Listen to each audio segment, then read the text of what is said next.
মুরলির তারিখ ৬ জুলাই ২০২৪। ওম শান্তি। মধুবন থেকে বাপদাদা বলছেন, মিষ্টি বাচ্চারা, বাবা হলেন বাগানের মালিক। বাগানের এই মালিকের কাছে তোমাদের অর্থাৎ মালিদের খুব সুন্দর সুন্দর সুগন্ধি ফুল নিয়ে আসতে হবে। এইরকম ফুল এনো না যেটা ম্রিয়মান হয়ে আছে। প্রশ্ন, বাবার দৃষ্টি কোন বাচ্চাদের উপরে পড়ে আর কাদের উপরে দৃষ্টি পড়ে না? উত্তর, যে ফুল সুগন্ধ ছড়িয়ে দেওয়ার মতো হয়, অনেক কাঁটাকে ফুলে পরিণত করার সার্ভিস করে, তাদের দেখতে দেখতে বাবা খুশি হন। তাদের উপরেই বাবার দৃষ্টি পড়ে আর যাদের বৃত্তি নোংরা, চোখ ধোঁকা দেয়, তাদের উপরে বাবার দৃষ্টিও পড়ে না। বাবা তো বলবেন বাচ্চারা ফুল হয়ে অনেককে ফুলে পরিণত করো, তবে সচেতন মালি বলা যাবে। ওম শান্তি। বাগানের মালিক বসে নিজের ফুলেদের দেখছেন, কারণ আরও সব সেন্টারে তো ফুল আর মালি আছে। এখানে তোমরা বাগিচার মালিকের কাছে এসেছ নিজেদের সুগন্ধ ছড়িয়ে দেওয়ার জন্য। তোমরা তো ফুল হলে তবে, তাই না? তোমরাও জানো, বাবাও জানেন, কাঁটার জঙ্গলের বীজ স্বরূপ হল রাবণ। নয়তো সমস্ত বৃক্ষের বীজ হল একই, কিন্তু ফুলের বাগান থাকে আবার কাঁটার জঙ্গল বানানোরও অবশ্যই কেউ আছে, সে হল রাবণ। তো ভেবে দেখো, বাবা তো সঠিকই বোঝান। দেবতারূপী ফুলের বাগানের বীজরূপ হলেন বাবা। তোমরা এখন দেবী দেবতায় পরিণত হচ্ছ, তাই না? এটা তো প্রত্যেকেই জানে যে আমরা কি ধরনের ফুল। বাগানের মালিকও এখানেই আসে ফুলেদের দেখতে। তারা তো সবাই হল মালি। সেও আবার অনেক ধরনের মালি আছে। সেই বাগানের বিভিন্ন রকমের মালি হয়। কারোর ৫০০ টাকা বেতন হয়, কারোর ১,০০০, কারোর ২০,০০০ টাকা। যেমন মুঘল গার্ডেনের মালি অবশ্যই খুব সচেতন হবে, তার পারিশ্রমিকও বেশি হবে। এটা তো অসীম জগতের বিশাল বাগিচা, ওখানেও অনেক প্রকারের নম্বর অনুযায়ী মালি হয়। যে খুব ভালো মালি হবে সে বাগানকে খুব সুন্দর শোভনীয় করে তোলে, সুন্দর ফুল লাগায়। গভর্নমেন্ট হাউসের মুঘল গার্ডেন কত সুন্দর। এটা হল অসীম জগতের বাগিচা। সেই বাগানের একজনই মালিক। এখন কাঁটার জঙ্গলের বীজ হল রাবণ আর ফুলের বাগিচার বীজ হলেন শিব বাবা। স্বর্গীয় উত্তরাধিকার প্রাপ্ত হয় বাবার থেকে। রাবণের থেকে স্বর্গীয় উত্তরাধিকার প্রাপ্ত হয় না। সে যেন তাতে অভিশাপ দেয়। যখন অভিশপ্ত হয় তখন যিনি সুখ দেন তাকে সকলেই স্মরণ করে, কারণ উনি হলেন সুখদাতা, সদা সুখ দিতে সক্ষম। মালিও বিভিন্ন প্রকারের হয়। বাগানের মালিক এসে মালিদেরও দেখেন যে কিভাবে ছোটখাটো বাগান তৈরি করে তারা কি কি ফুল আছে সেটাও খেয়াল করেন। কখনো কখনো খুব ভালো ভালো মালিও আসে, তাদের ফুলের সাজসজ্জাও বিশেষভাবে সুন্দর হয়ে ওঠে। তখন বাগানের মালিকও খুশি হয়, আহা, এই মালি তো খুব ভালো, ফুলও সুন্দর সুন্দর নিয়ে এসেছে। ইনি হলেন অসীম জগতের পিতা আর এ হল ওনার অসীম জগতের বিষয়। তোমরা অর্থাৎ বাচ্চারা অন্তর থেকে বুঝতে পারো বাবা একদম সত্য বলেন। অর্ধকল্প চলে রাবণ রাজ্য। ফুলের বাগিচাকে কাঁটার জঙ্গলে পরিণত করে রাবণ। জঙ্গলে কাঁটা আর কাঁটা হয়, খুবই দুঃখ দেয়। বাগানের মাঝে কি আর কাঁটা হয়? একটাও হয় না। বাচ্চারা জানে, রাবণ দেহ অভিমানে নিয়ে আসে। সবচেয়ে বড় কাঁটা হল দেহ অভিমান। বাবা রাত্রেও বুঝিয়েছেন, কারোর দৃষ্টি কামুক হয়, কারোর দৃষ্টি সেমি কামুক। নতুন নতুনও কেউ আসে যারা প্রথমে ভালোভাবে চলে, মনে করে কখনো বিকারে যাব না, পবিত্র থাকবে। সেই সময় শ্মশানের বৈরাগ্য আসে। আবার যখন বাড়িতে যায় তো খারাপ হয়ে যায়, দৃষ্টি নোংরা হয়ে যায়। এখানে যাদের সুন্দর সুন্দর ফুল মনে করে বাগানের মালিকের কাছে নিয়ে আসা হয় যে, বাবা এই হলো খুব সুন্দর ফুল, কোনো কোনো মালি কানে কানে বলে ইনি হলেন বিশিষ্ট ফুল। মালি তো অবশ্যই বলবে, তাই না? এরকম নয় যে বাবা হলেন অন্তর্যামী, মালি প্রত্যেকের চালচলন বলতে থাকে যে বাবা এর দৃষ্টি ভালো নয়, এর আচার আচরণ রয়্যাল নয়, 10-20% মাত্র শুধরেছে। মুখ্য হল চোখ, যা সবচেয়ে বেশি ধোঁকা দেয় বা ছলনা করে। মালি এসে বাগানের যিনি মালিক তাকে সবকিছু বলবে। বাবা এক একজনকে জিজ্ঞাসা করেন, বলো, তুমি কেমন ফুল নিয়ে এসেছ? কেউ গোলাপ ফুল হয়, কেউ জুঁই, কেউ আকন্দ ফুলও নিয়ে আসে। এখানে খুবই সাবধানতা থাকে। জঙ্গলে গেলে আবার ম্রিয়মাণ হয়ে পড়ে। বাবা দেখেন যে এটি কোন ধরনের ফুল। মায়াও সেইরকমই যে মালিদেরও এমন জোরে থাপ্পড় লাগিয়ে দেয় যে মালিও কাঁটায় পরিণত হয়। বাগানের মালিক এসে সর্বপ্রথম বাগান দেখতে থাকেন, আবার বাবা বসে তার শৃঙ্গার করাতে থাকেন। বাচ্চারা, সাবধান থাকো, দুর্বলতা বের করে দিতে থাকো, তা না হলে খুবই অনুতাপ হবে তোমাদের। বাবা এসেছেন লক্ষ্মীনারায়ণ করে তুলতে, তার পরিবর্তে আমরা চাকর হব। নিজেকে নিরীক্ষণ করতে হবে, আমি ওইরকম উচ্চমানের উপযুক্ত হচ্ছি কি।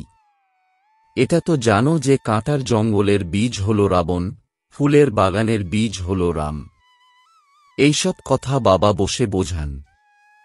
বাবা লৌকিক স্কুলের পড়াশোনারও মহিমা করেন।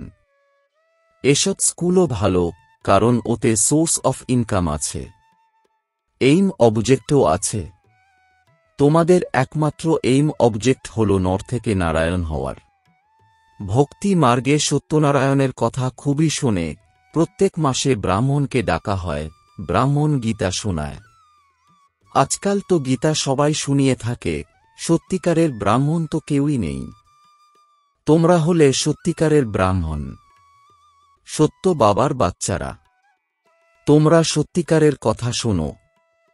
সত্যনারায়ণের কথাও আছে, অমর কথাও আছে, তিজুরির বা জ্ঞান চক্ষুর কথাও আছে। ভগবানুবাচ, আমি তোমাদের রাজার রাজা করি। লৌকিক ব্রাহ্মণ তো গীতা শোনাতে আসে, তাতে কে রাজা হয়েছে? এরকম কি কেউ আছে যে বলবে আমি তোমাদের রাজার রাজা করব, আমি নিজে হব না? এরকম কখনো শুনেছ? এই এক বাবাই আছেন যিনি বসে বাচ্চাদেরকে বোঝান। বাচ্চারা জানে এখানে বাগানের মালিকের কাছে রিফ্রেশ হতে আসে। মালিও হয়, ফুলও হয়। মালি তো অবশ্যই হতে হবে। কত ধরনের মালি আছে। সার্ভিস না করলে ভালো ফুল হবে কিভাবে? প্রত্যেকে নিজের মনকে জিজ্ঞাসা করো যে আমি কোন প্রকারের ফুল, কোন প্রকারের মালি। বাচ্চাদের বিচার সাগর মন্থন করতে হবে। ব্রাহ্মণীরা অর্থাৎ টিচাররা জানে মালিও নানান ধরনের হয়। আবার ভালো ভালো মালিও আসে যার বড় বাগান থাকে। যেরকম ভালো মালি তার বাগানও তেমন সুন্দর তৈরি করে। সুন্দর সুন্দর ফুল নিয়ে আসে, যা দেখে মন খুশিতে ভরে ওঠে। কেউ কেউ হালকা ফুল নিয়ে আসে। বাগানের মালিক বুঝতে পারে এরা কোন কোন পদ প্রাপ্ত করবে। এখন তো টাইম পড়ে আছে। এক একটি কাঁটাকে ফুলে পরিণত করবার জন্য পরিশ্রম করার প্রয়োজন। কেউ তো আবার ফুল হতে চায় না, কাঁটাই পছন্দ করে। চোখের বৃত্তি খুবই নোংরা থাকে। এখানে আসে, তাও তার থেকে সুগন্ধ আসে না। বাগানের মালিক চায় আমার সামনে ফুল বসলে তো ভালো হয়, যাদের দেখে খুশি হই। দেখি যে বৃত্তি ঐরকম তো তার উপরে দৃষ্টিও যায় না। সেই জন্য এক একজনকে দেখি আর ভাবি যে এ আমার কোন ধরনের ফুল, কত সুগন্ধ ছড়ায়। কাঁটা থেকে ফুলে পরিণত হয়েছে কি হয়নি। প্রত্যেকে নিজেরাও বুঝতে পারে যে আমি কতটা ফুলে পরিণত হয়েছি। পুরুষার্থ করছি। বারে বারে বলে, বাবা আমি আপনাকে ভুলে যাই, যোগে স্থির হতে পারি না। আরে স্মরণ না করলে কিভাবে ফুলে পরিণত হবে? স্মরণ করলে পাপ খণ্ডন হবে, তখন ফুল হয়ে আবার অপরকে ফুলে পরিণত করবে, তখন মালি নাম রাখা যেতে পারে। বাবা মালিদের সন্ধান করতে থাকেন। আছে কি কোনো মালি? মালি হতে পারে না কেন? বন্ধন তো ছাড়তে হবে। নিজের ভিতরে দৃঢ়তা আসা চাই। সার্ভিসের উৎসাহ থাকা চাই। নিজের ডানাকে মুক্ত করার জন্য পরিশ্রম করতে হবে। যার মধ্যে এত ভালোবাসা তাকে কি ছেড়ে দিতে হয়? বাবার সার্ভিসের জন্য যতক্ষণ ফুল হয়ে অন্যদেরকে ফুল না বানাবে, তবে উচ্চ পদ প্রাপ্ত করবে কিভাবে? 21 জন্মের জন্য উচ্চ পদ। মহারাজারা, রাজারা, বড় বড় বিত্তশালীরাও আছে। আবার নম্বর অনুযায়ী কম বিত্তশালীও আছে, প্রজারাও আছে। এখন আমি কি হব? যারা এখন পুরুষার্থ করবে সেটাই কল্পকল্পান্তর হবে। এখন সম্পূর্ণ জোর দিয়ে পুরুষার্থ করতে হবে। নর থেকে নারায়ণ হতে হবে। যারা ভালো পুরুষার্থী হবে তারা অভ্যাস করবে। রোজকার আমদানি আর লোকসান দেখতে হয়। 12 মাসের ব্যাপার নয়, রোজ নিজের লোকসান আর লাভ বের করতে হবে। লোকসান করা উচিত নয়, তা না হলে থার্ড ক্লাস হয়ে যাবে। স্কুলেও তো নম্বর অনুযায়ী হয়, তাই না? মিষ্টি মিষ্টি বাচ্চারা জানে আমাদের বীজ হলেন বৃক্ষপতি, যার আগমনে আমাদের উপর বৃহস্পতির দশা স্থিত হয়। আবার রাবণ রাজ্য এলে রাহুর দশা স্থিত হয়। ওটা একদম হাইয়েস্ট, সেটা একদম লোয়েস্ট। শিবালয় থেকে একদম বেশ্যালয় করে দেয়। বাচ্চারা, তোমাদের উপর এখন বৃহস্পতির দশা। প্রথমে নতুন বৃক্ষ হয়, তারপর অর্ধেক থেকে পুরানো শুরু হয়। বাগানের মালিকও আছেন, মালীও সংখ্যায় বৃদ্ধি পেতে থাকে। বাগানের মালিকের কাছে নিয়ে আসে। প্রত্যেক মালী ফুল নিয়ে আসে। কেউ তো এত সুন্দর ফুল নিয়ে আসে যে উদ্বেলিত থাকে বাবার কাছে যাওয়ার জন্য। বাড়িতে নানান যুক্তি দেখিয়ে কন্যারা আসে। বাবা বলেন, খুব ভালো ফুল নিয়ে এসেছ। যদিও বা মালি সেকেন্ড ক্লাসের হয়, মালির থেকে ফুল ভালো হয়। উদ্বিগ্ন হয়ে ওঠে শিব বাবার কাছে যাওয়ার জন্য যে বাবা আমাদের এত উচ্চ বিশ্বের মালিক বানাবেন। ঘরে মার খেলেও বলে, শিব বাবা আমাকে রক্ষা করো। এদেরই সত্যিকারের দ্রৌপদী বলা হয়ে থাকে। পাস্ট যা হয়ে গেছে তাই আবার রিপিট হতে হবে। এতকাল ডেকেছিলে না, আজ বাবা এসেছেন বাঁচার জন্য যুক্তি বলে দিতে। এইরকম ভুঁ ভুঁ করো। তোমরা হলে ভ্রমরী, তারা হল কীট। তাদের উপরে ভুঁ ভুঁ করতে থাকো। বলো, ভগবানুবাচ, কাম হল মহাশত্রু, একে জিততে পারলে বিশ্বের মালিক হবে। কোনো না কোনো সময় অবলাদের বোল ফোটে, তখন আবার বাড়ির লোক ঠান্ডা হয়ে যায়। বলে, আচ্ছা বেশ যাও। এমন সুন্দর বানিয়ে তোলেন যিনি, তাঁর কাছে যাও। আমার ভাগ্যে নেই, তুমি তো যাও। এইরকমভাবে দ্রৌপদীরা ডাকতে থাকে। বাবা লেখেন, ভুঁ ভুঁ করো। কোনো নারীও এরকম হয় যাদের সুপন্খা, পুতনা বলা যেতে পারে। পুরুষ তাদের কাছে ভুঁ ভুঁ করে, তারা কীট হয়ে যায়, বিনা বিকারে থাকতে পারে না। বাগানের মালিকের কাছে কিরকম ধরনের আসে যে আর জিজ্ঞাসা করো না। কোনো কন্যারাও কাঁটায় পরিণত হয়, সেই জন্য বাবা বলেন নিজের জন্মপত্রিকা বলো। বাবাকে না শোনালে, লুকালে তো সেটা বাড়তেই থাকবে। মিথ্যা চলতে পারে না। তোমাদের বৃত্তি খারাপ হতে থাকবে।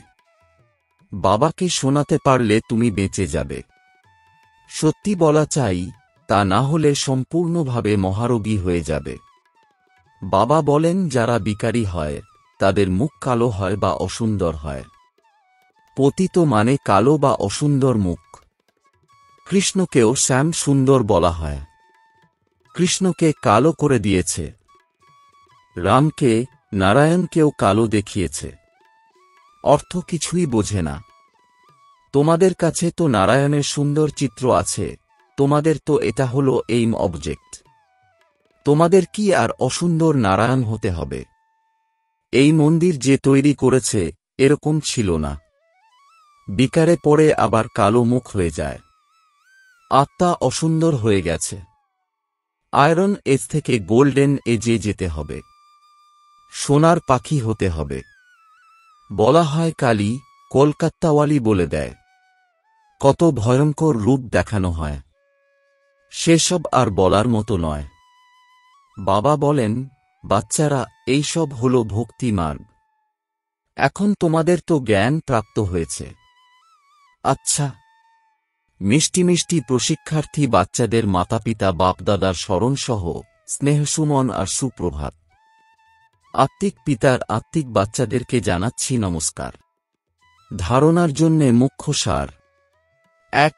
নিজের ডানাকে মুক্ত করার জন্য পরিশ্রম করতে হবে, বন্ধন থেকে মুক্ত হয়ে সচেতন মালি হতে হবে।